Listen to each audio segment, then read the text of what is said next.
Yo, this is WSoul13 bringing you Raid Shadow Legends.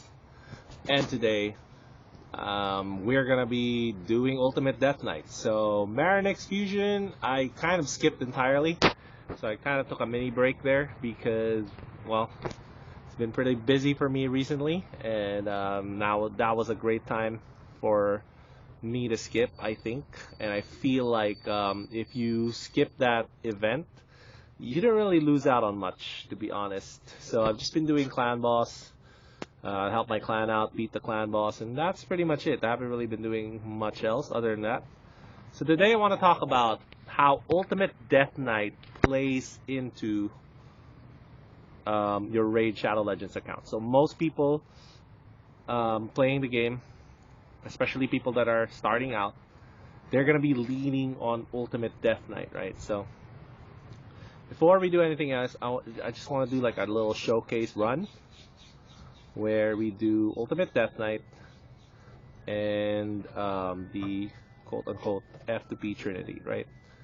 So let's do that right now. So we're just gonna go. Maybe just turn that off for now, and we're gonna go F2P Trinity. All right. This is what the F2P Trinity looks like. It's going to be your starter, War Maiden, and Kayle. So my War Maiden and my Kayle are ascended already. Don't even worry about that. That is not required to do this. This is kind of just a showcase of what Ultimate Death Knight actually does to your comps early in the game. So it's going to be a little bit grindy, but at the same time, you're going to see kind of like the value of Ultimate Death Knight, right?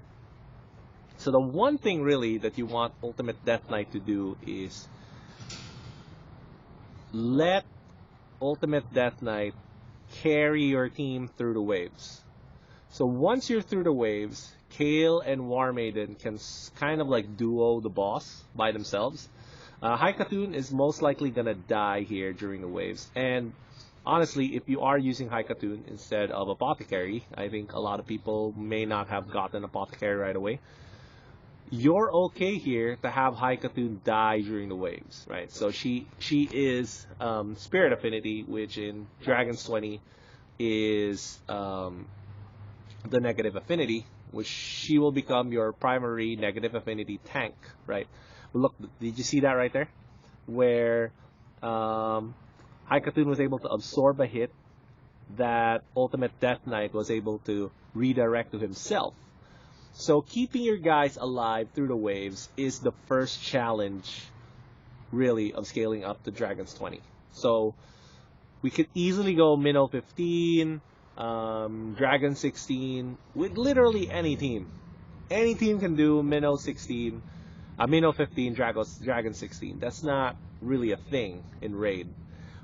The thing that separates you from like an early game player to a transitioning to the mid game and to the end game, what will separate you from mid game is actually Dragons 20, because Dragons 20 will allow you to farm up the gear to get the Nightmare Clan boss, right? So the primary source of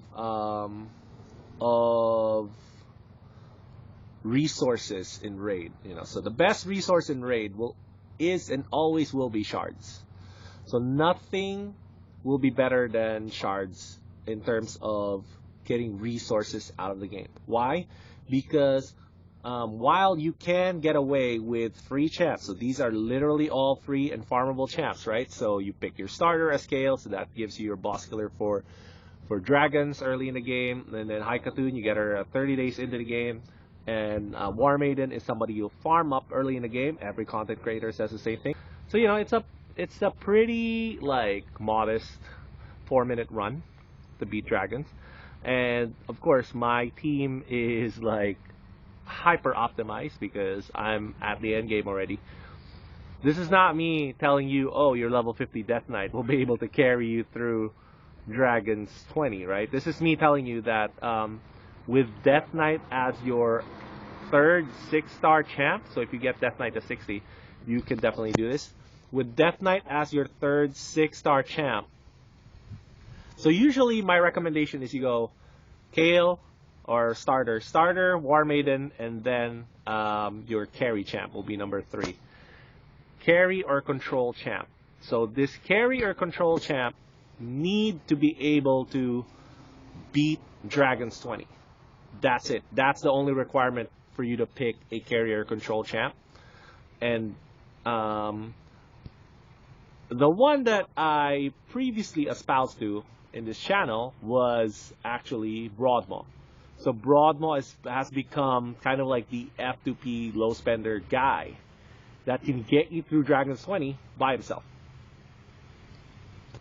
Granted that you've formed a team that is very similar to this.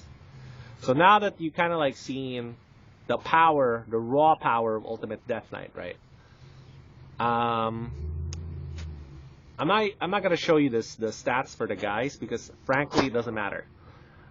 Because how you're gonna build your team is gonna be based on certain stat thresholds that have already been proven to carry teams through to Dragons 20, right? This is not like a disputed claim. Everybody knows this. Everybody that's played Raid knows this. So in order for you to get through to Dragons 20, right, you scale your accuracy up 10 points per level that you're trying to beat. So at first, since you're going to be beating stage 15 and stage 16, an accuracy about 150 to 160 is a pretty decent early number to try to hit with your Kayle and your War Maiden. So usually your Poisoner, right? That's the one you're going to use to beat dragons with. And then War Maiden, because you do want her to land the AoE decreased death, right? So you do need that accuracy up to 160. But before you even get the accuracy up to 160, the most important stat to hit is actually speed. So all your guys need to have 170 speed. You know, if you don't hit that magical 170 speed number, so it has to be a little bit over 170. Like so 171 to 179 is a pretty safe kind of like range, somewhere there. You don't need it to be higher than that. So if you're pushing for higher than that, you're kind of like wasting some stats in terms of like just what the team needs. Your speed booster, which is going to be Haikatun, she will need 200 speed, 200 plus speed, right? This just allows her to kind of like outpace the rest of your team so she can cycle back into her boost turn meter effects, right? And she also has that AoE decrease turn meter, which pushes the waves back a little bit just to give you more time to cycle through. So you combine that with a lot of HP. So you got your 170 speed for all your guys except your carry and your speed booster. You want them closer to 200 plus speed, right? But at first, that's going to be hard to do. I understand that. And that's why Haikatun is so good here, because she does give you the speed aura. So as long as your carry champ is just a little bit faster than your other champs, this will allow your carry champs to cycle through their abilities quicker, slightly faster than the rest of your team, which is going to be really beneficial for you, right? So you got the speed down, you got the accuracy down. Now, what does it take for you to live through the waves? And the answer is actually HP. So that's it. You need HP.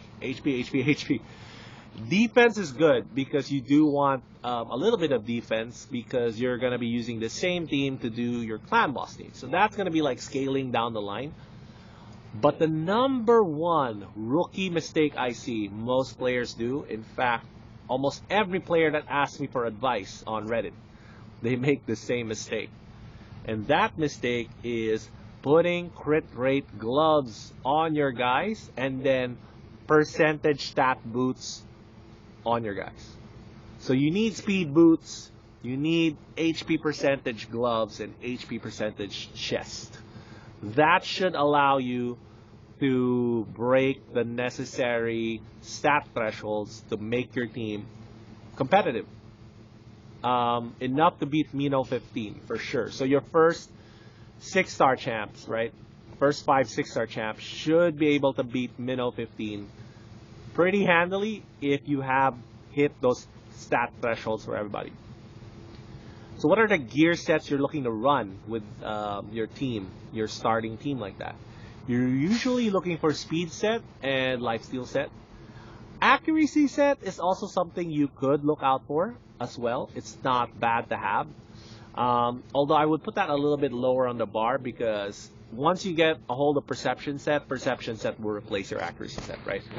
But it's good to have accuracy set because it does drop in dragons. See? So you can get your accuracy pieces from dragons.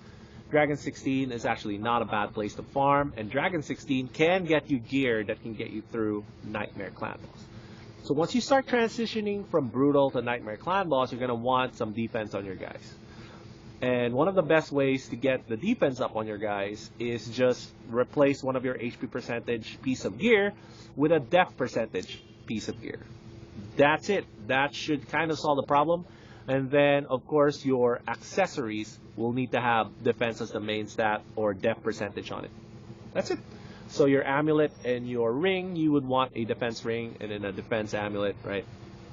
Preferably with accuracy on your amulet.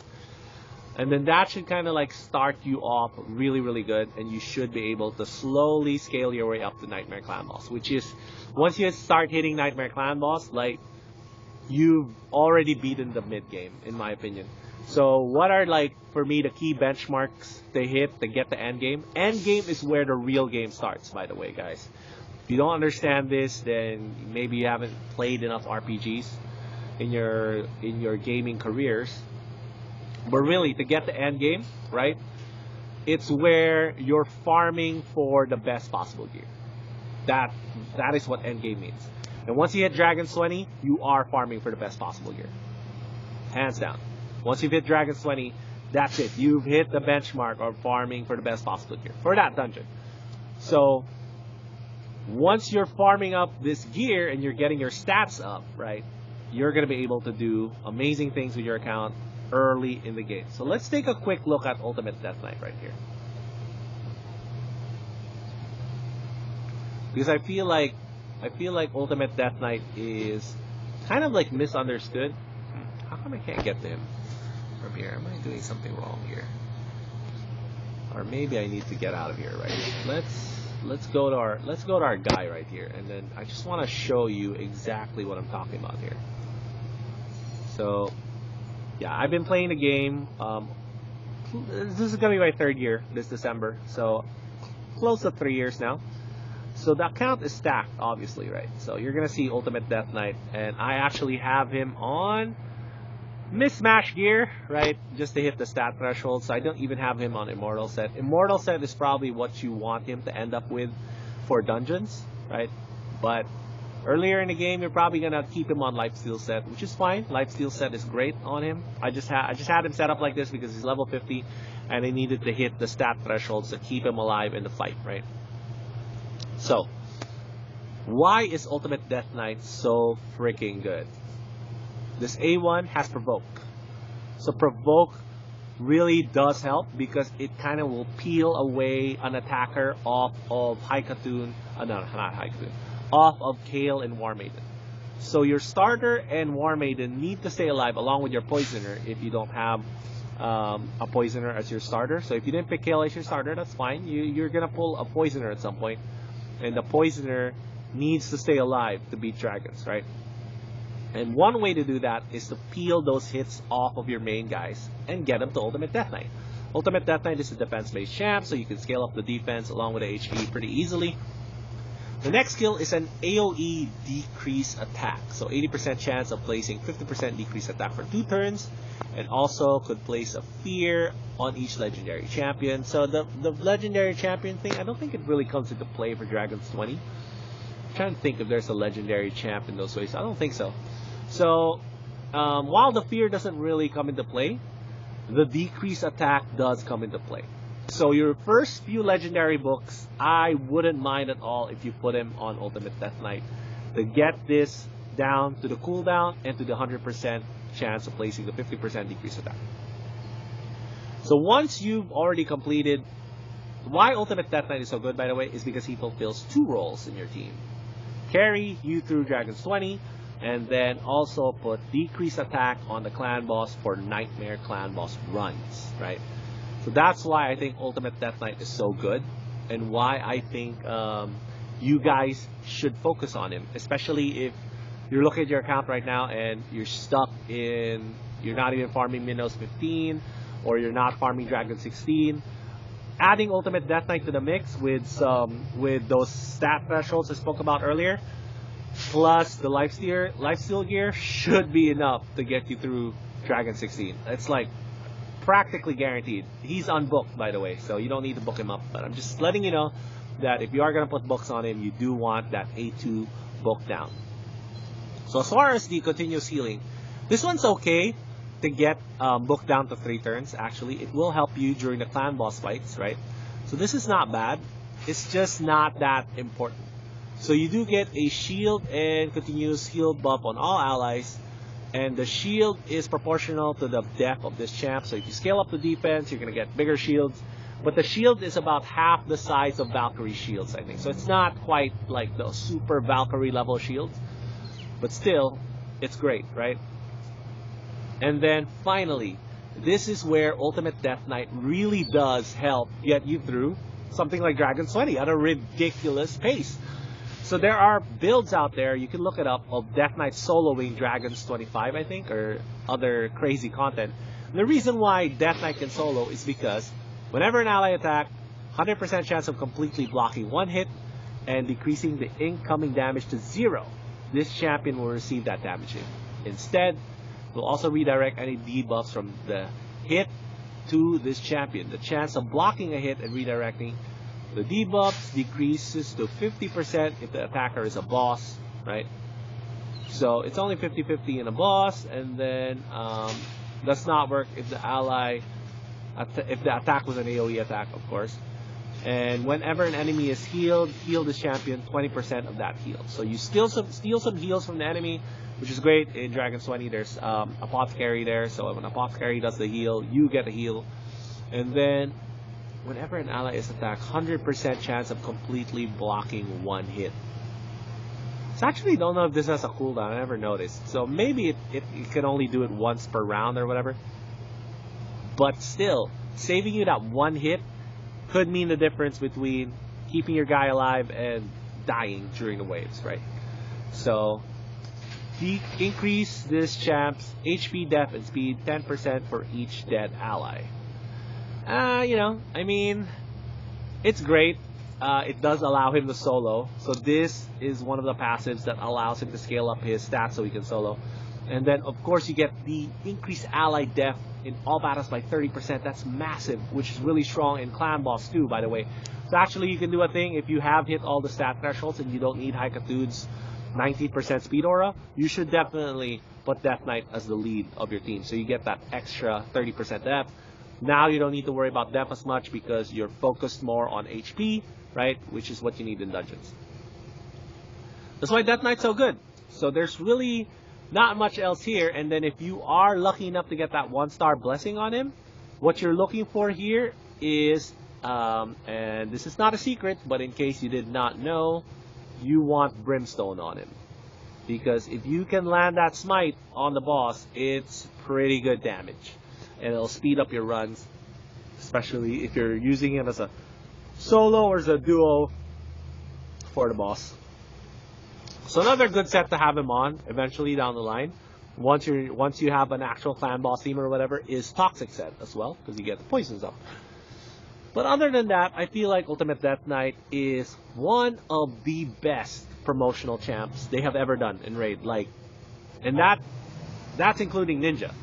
And the reason why is, as a new player, Ninja is great, honestly. If you had Ninja, you know, new player, endgame player, like, everybody wants Ninja. And I get that, and Ninja is probably number one. But if you take that part away from Ninja, if you take Ninja out of the mix, Ultimate Death Knight is easily really, really good as well. And the reason why is because he can get you through Dragons 20. So briefly, I just want to go through the progression you have to do in the game, right? So when you first start in the game, your first goal is to hit a campaign farmer at Brutal, right? And you want to farm pieces of gear from Lifesteal set and Speed set, right? And maybe even Accuracy set right? Maybe even accuracy set, especially if you really are that hard up for accuracy early in the game. But really, you want speed. Speed is the hardest kind of stat to get through the threshold early in the game. And you're going to need some kind of speed boots or some kind of speed pieces here with speed rolls, hopefully. And that should help you through. But the speed set itself is so strong early in the game. You combine that with lifesteal set. And then once you have your first 5 guys in lifesteal set and speed set, your speed booster, like Haikatoon, they should be on all speed sets unless you're using them for clan boss. If you're using them for clan boss, obviously they'll need to be on lifesteal set, right? But, you know, that's neither here nor there. That's kind of like one of the edges Apothecary has, because Apothecary can get away with being used in clan boss without having lifesteal set on, because he has to heal, he can heal himself. And then eventually, once you farmed all that out and you got your War Maidens, so like first you're gonna get your War Maidens, and the War Maidens is gonna be picked up here, right? So you got your War Maidens, and you got your duplicate copies of War Maiden to get her book down, her A3. I recommend actually booking her all the way out, right? But it's up to you. You could stop at just booking down to A3, but in my opinion, book her all the way out. It's not a bad investment at all. And then eventually you will want to come here, where you're going to be using Kayle or your starter as your campaign farmer. I put that on right there, and your campaign farmer with the same stat thresholds that I said, 170 speed. Accuracy is not that important early in the game, honestly. So when you're in a campaign farming mode, really you're just looking at accuracy. You're only looking at speed and HP. That's it. So how do you get through here? You're going to spend the 800 gems to actually book out Kayle's masteries. So my Kayle is beast. He hits pretty hard, but you know, he doesn't have 100% crit rate. Even my endgame Kayle doesn't have 100% crit rate. And the reason why is because I kind of like wanted to keep him a little bit like reasonable as kind of like an endgame or mid-game looking Kayle. But still kind of have like good stats all around. So this Kayle, you can plug him in clan boss, you can plug him in dungeons, and he's gonna do really, really well for you. And once you're farming up, Nightmare Brutal 12-3 with your starter, you're gonna want to get 6-star champs. So you're gonna be farming for food all day, all the time. That's all you're gonna be doing until you have 5 6-star champs, right? And you're ready to take on Minnow 15. So taking on Minnow 15 with your first squad, so let's say it looks something like this. So let's say you're gonna do Haikatoon, Kayle and War Maiden, and then you're definitely gonna want your carry champ right here, right? And the 5th slot is usually the decreased attack champ or the control champ. That's the cool thing about having Death Knight early in the game. You can actually skip right into your decreased turn meter champ if you do need a decreased turn meter champ, or your boss killer / poisoner. If you need a boss killer or poisoner, right, you can switch to that. So that could be like something like Frozen Banshee right there. Another good one early in the game would be an Armiger. Everybody needs an Armiger to get through the early versions of Spiders and Fire Knight, which you will need to be able to do the fusion events. So once you're done with Minnow 15 and you got everybody farmed up, it is optional actually to buy out the masteries for your second champ. If you do buy out masteries for the second champ, I suggest you pick War Maiden and not Ultimate Death Knight. I would pick War Maiden still. The reason why is because you want to deal damage, right? So War Maiden deals more damage, and that's what you want the people with masteries to do, which is War Master and all the offensive masteries that can get you more damage. Once you've hit Minnow 15, you're going to use that same team to break Dragon 16. It's going to be pretty easy. You're going to need to scale up your accuracy, though, in order to do this, and that's just it right there. And then, eventually, that same squad should be able to beat Dragon 20. Like I showed you here, it's a 4-man with Ultimate Death Knight, level 50. And that's it. Once you beat Dragon's 20, right? And once you've gotten your 5 guys up to War Master, right? So you're gonna be farming minnows to get that War Master. Once you get your 5 guys to War Master, you should be able to 1 key hard or 2 key hard. Usually 1 key is within range, like 1 key is 10 million on hard. You can probably hit that, or 2 key hard, right? But really what you want to do is you want to be able to 2 key brutal, 2 or 3 key brutal. So in order to 2 or 3 key brutal, you're gonna need to start investing in a decreased attack champ. So that's why Ultimate Death Knight is so good, because he does have the decreased attack. And then eventually you're gonna be trying to 3 or 4 key Nightmare Clan Boss, which is a very decent place to start farming up shards and stuff.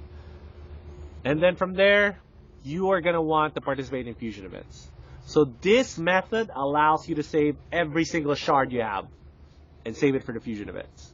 Once you're hitting your stride with the fusion events, you're not going to be able to do every fusion event, because that's the way Raid has set it up right now. So Plarium has set it up this year to where it is impossible for a free-to-play or low spender to do every single fusion event, because you're going to be short on shards. That's just the way they've set it up this year. Last year, it was very possible to do every single fusion event, because a lot of their fusion events did not require you to do a lot of shard summoning. So they changed it up a little bit, because shard summoning is how Plarium makes money. It makes sense from their perspective. So from our perspective, we have to adjust, which means we have to be very selective exactly when we pull our shards, right? So once you mastered that skill of getting your account up, getting up to the fusion events, now you're going to be able to get all these amazing fusion champs, right? The best one, honestly, this year that they've done is my boy and all of our boys, Helicath. Wow, what a stud. What a champ, what a beast. Helicath is the best fusion champ, possibly that Raid has ever done. So better than Brogni, better than Demitha, better than Tormund, right? Better than Rhodos. I feel like Helicath is the cat. He is the guy to beat for these fusion events. So if you were lucky enough to get Helicath this year, wow, what an amazing boon to have in your account. So congratulations to you. But there are also some pretty decent ones this year that you could have gotten off the fusion events. One of them is Drang as an AoE burn champ. And then the other ones, while not, not really quote-unquote the best, right? So people like Gaius, extremely niche. It's good to have, but not exactly the most important to have down the line. And then I think there was somebody that I actually 6-starred, which was Opardin. Opardin is not bad. Again, I don't feel like he's strong enough to carry you through Dragon's 20, so that's where he kind of like falls short for me. I just 6-starred him because I felt like there was a comp there somewhere with Opardin and the other guaranteed champs this year, which was a thing I was doing earlier in the year, try to get a Ultra Nightmare comp together. It didn't quite work, So Opardin kind of fell up as a disappointment. And then, of course, for Fragment Fusions, I still have Mighty Uko. So Mighty Uko would probably be the second best. I haven't summoned him yet, but everybody knows by now Mighty Uko is one of the best champs in the game. And he was a fusion champ. So we have 2 really strong fusion champs this year. And we still have a couple of months to go. 3 months if you include this month, because there's still a slight chance that we get a Halloween fusion by the end of this month. Very small chance that we still end up with a Halloween fusion at the end of this month. So Raid has kind of slowed down on the guaranteed champs, but if they bring back guaranteed champs, they had so many good ones this year, especially for your sacred shards. These are the shards you do not, I repeat, do not open these shards, because if they ever roll out another guaranteed champ event, you want to have these sacred shards available. Let's run through who they gave us this year. Weethir, Kyoku, what's the other one? The HP burn lady. Sisha, right? The fastest Spiders 25 clear champ, Sisha. They gave that, and they had her available for 12. I think Kyoku and Weithier was available for 15. Sisha was available for 12 Sacred Shards. What a deal, man. And then the last one, I think, was not as great. I forgot his name.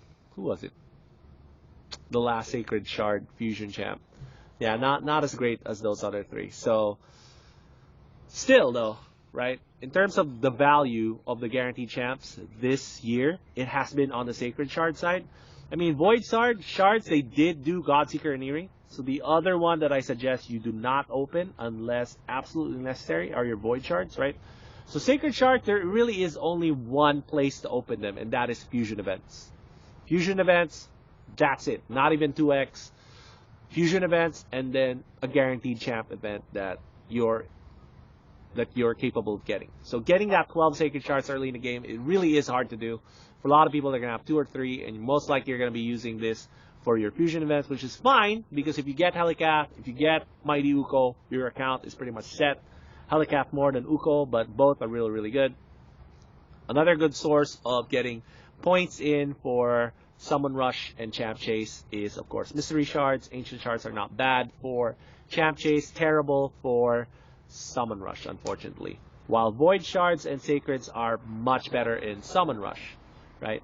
If it's a 2x event, Ancient Shards would be the best value for Champ Chase, in my humble opinion, because you get the 2x, more epics, more chances of getting more points, right? And then you save up your Fragment Fusions and you open them for the Champ Chase of the next Fusion events that you're participating in. And that's the formula, guys. So you just sat through the entire formula of how to be a freaking G, a stud in Raid Shadow Legends, spending 0 money. Right? I mean, if you spend money, honestly, I'm not a hater. It's your money. You can do whatever you want with it. And this idea that, like, F2P find themselves, quote-unquote, superior to people that spend money, that's just scope from people. Because the reality right now is that as a free-to-play, or as a low spender even, you have the exact same early game and mid game and early end game look as a person that has spent a ton of money. The only difference is, because everybody, whether you spend money or not, you need to learn how the game works. That takes time, honestly. Game's so deep, so many champions, so many things to worry about, right? So you got to look into my Reddit account, WSoul13 on Reddit. So it's going to be u/WSoul13 on Reddit. That's where all my guides are for Raid Shadow Legends, and that should set you up. You follow the guides to the letter. You watch these videos on my YouTube channel. Like, subscribe, comment, ask me questions. I'm here for you, right? And I'll see you all next time.